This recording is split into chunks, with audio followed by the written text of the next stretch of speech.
Empire Halbediers. Are they actually an elite unit, or are they just really expensive for what they do?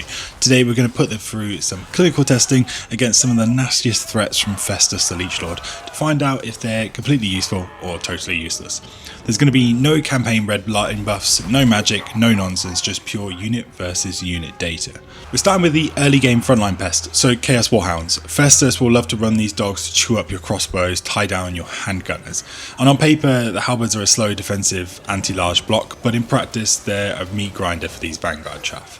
The Hounds will try to pull off a fast charge, but because the Halberds pack 30 armour and a massive plus 16 bonus versus large, they'll just slice right through them.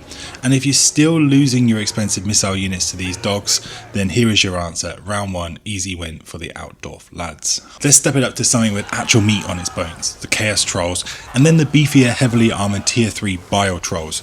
Both of these monstrous infantry pack a nasty passive health regeneration. The Halberdiers are actually dismantling both of them pretty cleanly, and why? Because the Halberdiers will carry a massive 20 points of armor piercing damage out of their 28 base weapon strength. They'll completely ignore the Bile Troll's hide, and the plus 16 anti-large bonus scales their melee attack to a highly accurate 42. Regeneration doesn't really mean anything if you're going to get chopped up faster than you can heal. By the way, if you want to see how the rest of the Empire roster scales against these Nurgle threats, drop a subscribe right now so you don't miss the rest of this series. Now for the main event, the ultimate endgame armor-clad nightmare, the Dragon Ogre Shaggoth.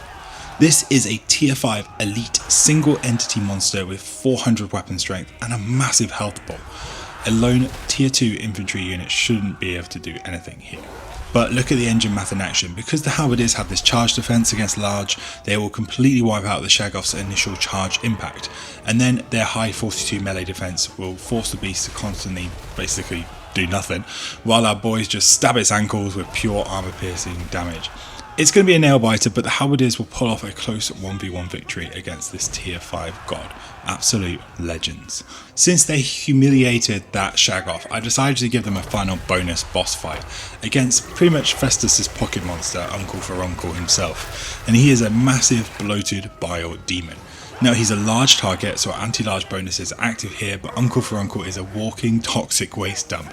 Between his heavy splash attacks, high health ball and passive Nurgle rot debuffs ticking away at our models, it was just too much for the single unit, and it was a close loss, but the big guy took a serious beating. So note to self, if you're going to fight a mountain of infected lard, maybe bring a second unit to watch your back. Wiping out Vanguard Hounds, shredding armoured regenerating trolls, and casually soloing a tier 5 Shaggoth puts the Empire Halberdier firmly into our reliable anchor tier.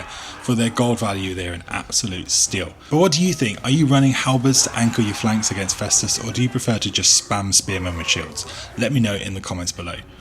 Next week, we're going to put the Empire Greatswords through the exact same gauntlet to see if their raw offensive power can even climb higher up the leaderboard.